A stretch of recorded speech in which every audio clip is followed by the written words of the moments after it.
Libra, paano kung sabihin ko sa'yo na ngayong gabi, ang sakit na nararamdaman ng isang tao, dahil sa pagkawala mo ay maaaring magbukas ng makapangyarihang biyaya sa iyong buhay. Isipin mo, habang pinapanood mo ang video na ito, may isang tao doon na nagnanais na maibalik ang oras, kahit isang beses lang upang mahawakan ka muli. Ang tarot reading na ito ay hindi lang para sa iyong puso, maaari nitong baguhin ang iyong kapalaran, buhay, pag-ibig, at kinabukasan. Kung manonood ka hanggang sa dulo, matututuhan mo ang isang lihim na ritual na pinaniniwalaan ng maraming Pilipino na nagdadala ng swerte at pag-ibig pabalik. Huwag palampasin ang iyong pagkakataon, maaari mabago ang iyong tadhana sa isang simpleng hakbang lamang. Dito sa Pilipinas, alam nating lahat kung gaano kalalim ang pag-ibig na kayang hubugin ang ating mga buhay, minsan nagbibigay ito ng pinakamasayang araw, at minsan naman ay nag-iwan ng pinakamalalaking pagsisisi.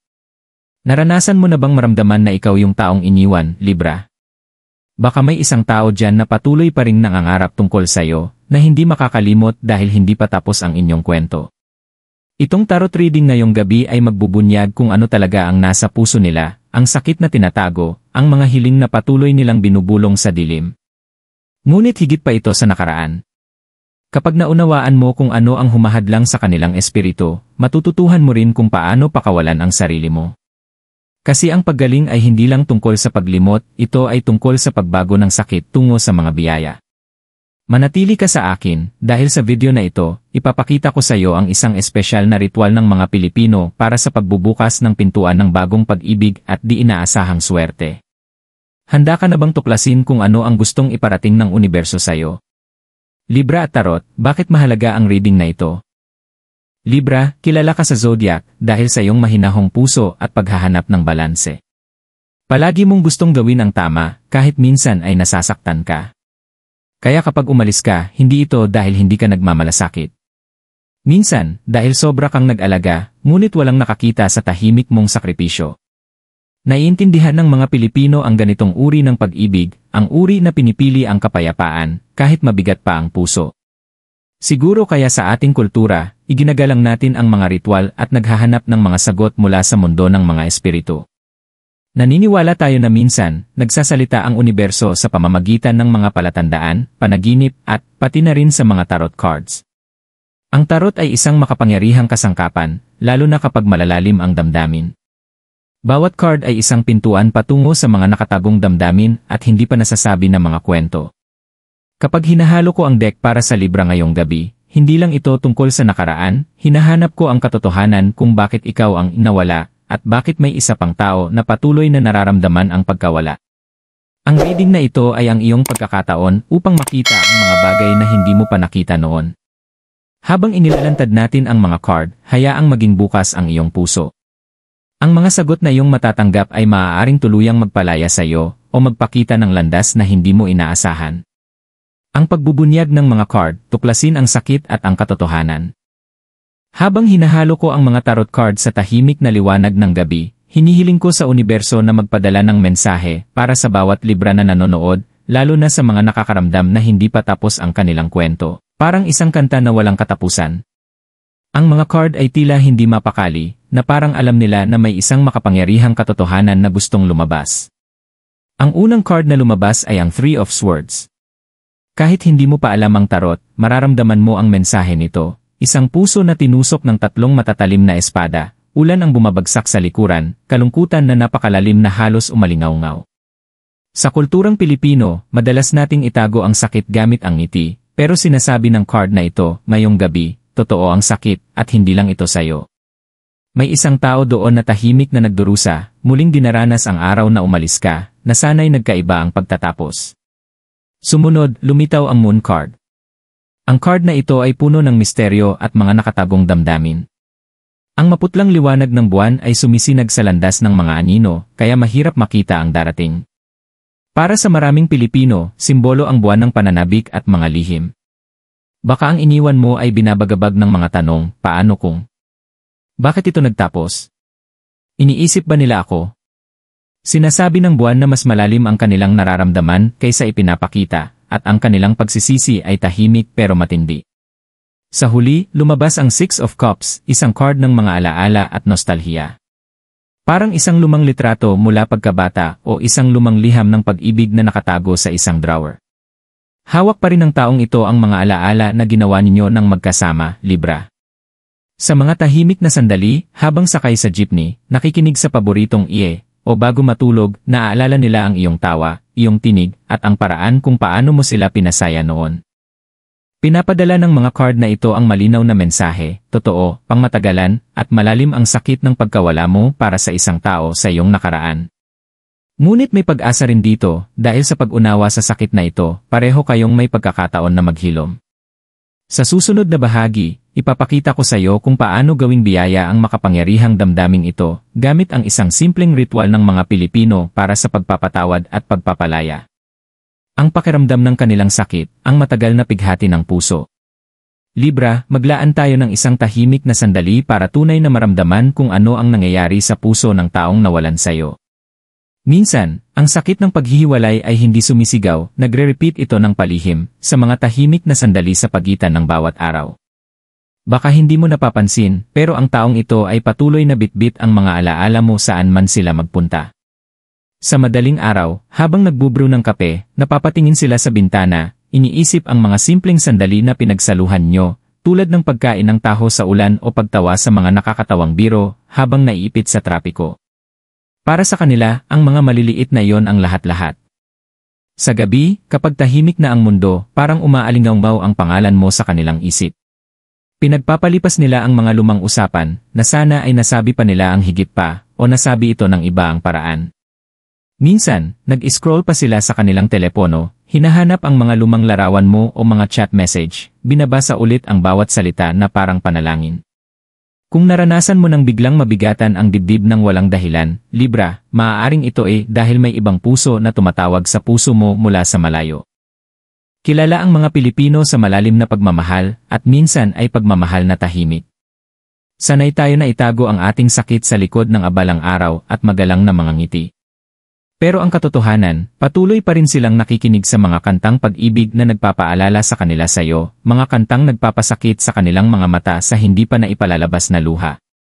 Bakit ngayon ka lang, maaring bulungin nila kapag tumutugtog ang paboritong iye, na sana'y naging mas mabait ang tadhana. May mga gabi na hindi sila makatulog, paulit-ulit iniisip ang bawat alaala, at nagtatanong kung iniisip mo rin ba sila. Sinasabihan sila ng mga kaibigan na mag-move on, pero hindi ganoon kadali makinig ang puso sa rason.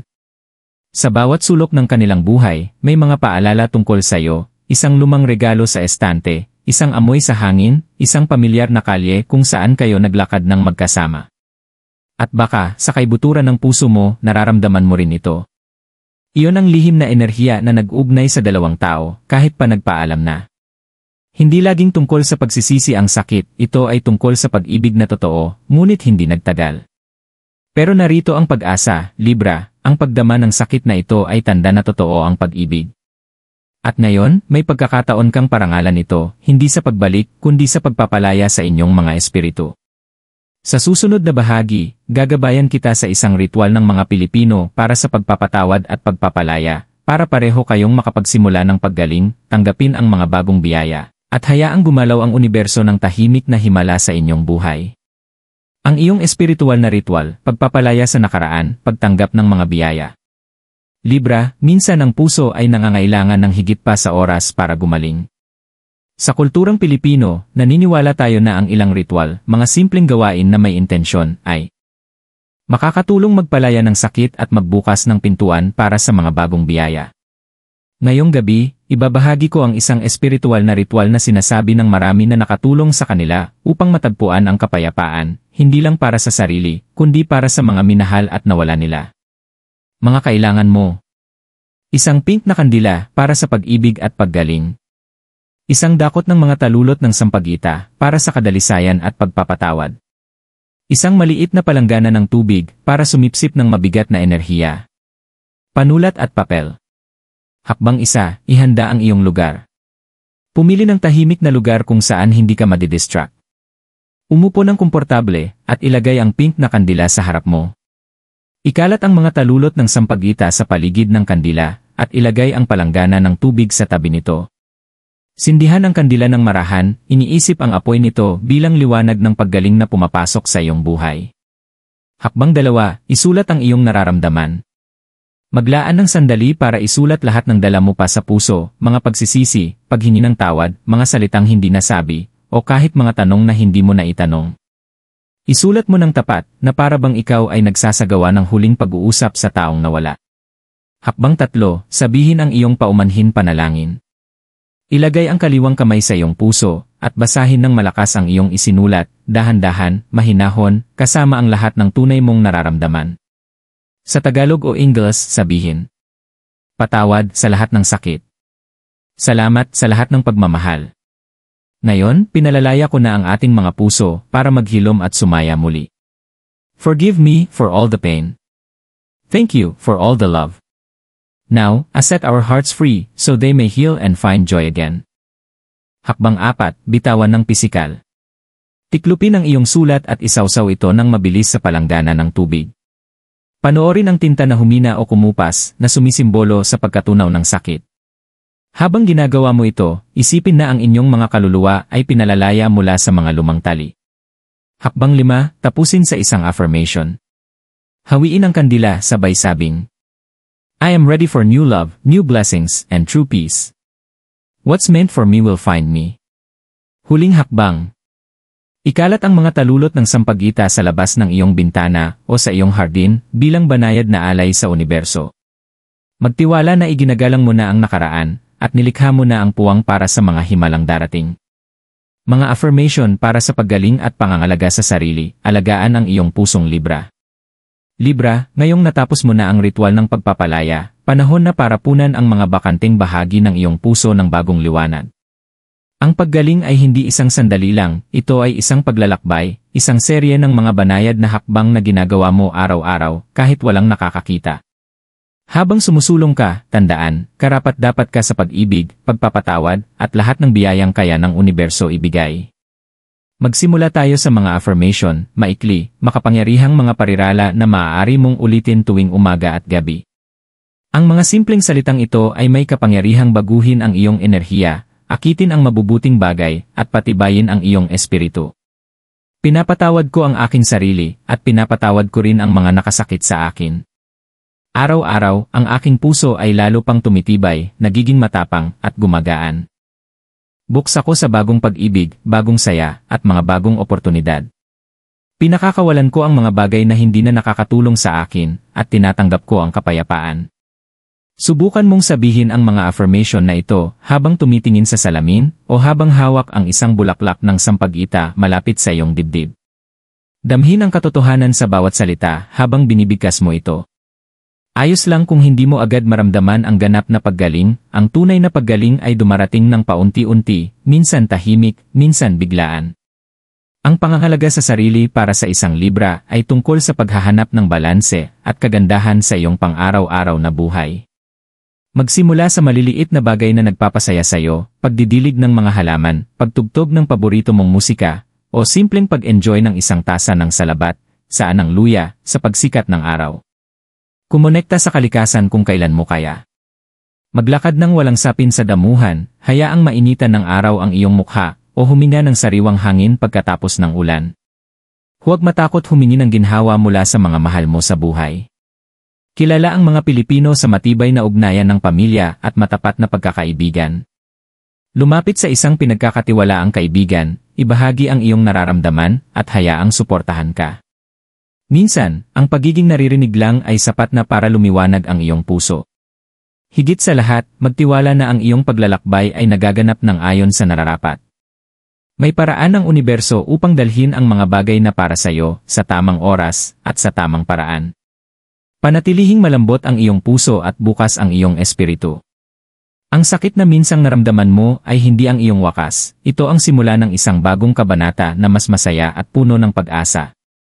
Kwento ng patotoo, paano nakahanap ng paggaling ang isang Libra? Hayaan mong ibahagi ko ang kwento ni Mariel, isang Libra mula Quezon City, na minsang naniwala na ang pinakamalaking pag-ibig niya ay siya ring pinakamalaking pagkawala. Nakilala ni Mariel si Daniel noong kolehiyo pa sila, kung kailan puno ng posibilidad ang buhay at malawak ang landas ng hinaharap. Unti-unti silang nahulog sa isa't isa, nag-bond sa mahahabang gabing nag-aaral, mga adventure sa street food, at mga simpleng pangarap na binubulong habang sakay ng tricycle pauwi. Inakala ng lahat na magtatapos silang magkasama. Pero minsan, komplikado ang mga kwento ng pag-ibig dahil sa mga bagay na hindi natin kontrolado, mga inaasahan ng pamilya, distansya, at mga hindi pagkakaintindihan na nagiging dami na parang mga salitang hindi nasabi. Isang maulang Agosto, pagkatapos ng isang mahirap na pagtatalo, umalis si Mariel. Sinabi niya sa sarili na ito ang pinakamabuti. Kailangan kong piliin ang sarili kong kapayapaan, bulong niya, kahit mabigat ang puso sa pagsisisi. Lumipas ang mga taon, pero hindi kailanman nawala sa alaala niya si Daniel. Nagtataka siya kung iniisip pa rin ba siya nito, kung ang sakit na dala niya ay sakit din ng puso ni Daniel. Sinubukan ni Mariel na mag-move on, inilagay ang sarili sa trabaho, ginugol ang oras kasama ang mga kaibigan, at pinananatiling abala ang sarili. Pero sa mga hating gabi, kapag tahimik ang mundo, nararamdaman pa rin niya ang kirot. Sa bawat pagdinig ng paborito nilang love song o amoy ng ulan sa mainit na kalsada, bigla siyang naalala si Daniel. Isang gabi, habang nag-scroll sa YouTube, nakita ni Mariel ang isang video tungkol sa tarot ritual para sa The One That Got Away. Ang pamagat ay tila para sa kanya, gaya ng video na ito na maaaring para rin sa iyo ngayon. Sa umpisa, nagdadalawang isip siya. Paano kung pamahiin lang ito, ang sabi niya sa isip. Pero may isang pakiramdam sa kanyang espiritu ang nagtulak sa kanya na subukan. Naghanda siya ng pink na kandila, ilang talulot ng sampag-ita mula sa gate ng kapitbahay, at isang simpleng palanggana ng tubig. Mag-isa sa maliit niyang apartment, sinunod ni Mariel ang mga hakbang, isinulat ang mga pagsisisi at paghingi ng tawad, sinuway ang kandila, binasa ng malakas ang sulat na nanginginig ang boses, at isinawsaw ito sa tubig habang dumadaloy ang luha sa kanyang pisngi. Nang gabing iyon, sa unang pagkakataon sa mga taon, nakatulog siya ng mahimbing. Sa kanyang panaginip, nakita niya si Daniel na nakangiti sa kanya, hindi ng kalungkutan, kundi ng pag-unawa. Nang magising siya, naging magaan ang pakiramdam sa dibdib. Hindi nawala ang sakit, pero humupa, naging isang malambing na alaala mula sa matalim na sugat. Sa mga sumunod na linggo, patuloy na inuulit ni Mariel ang kanyang mga affirmation tuwing umaga. Inalagaan niya ang sarili, muling nakipag-ugnayan sa mga lumang kaibigan, at naglakad sa parke pagkatapos ng trabaho. Unti-unti niyang napansin ang mga pagbabago, mas madali na siyang tumawa, mas malinaw ang isip, at hindi na siya natatakot sa nakaraan. Isang linggo, habang nagkakape sa isang tahimik na cafe, nagkita sila ni Daniel. Hindi inaasahan ang kanilang pagkikita, pero imbes na awkward, may ramdam silang kapayapaan. Nag-usat sila tungkol sa kanilang mga buhay, mga pagkakamali, at mga natutunan. Bago sila naghiwalay, nagpasalamat si Daniel para sa pagmamahal nilang pinagsaluhan at sa pagpapalaya nang dumating ang tamang panahon.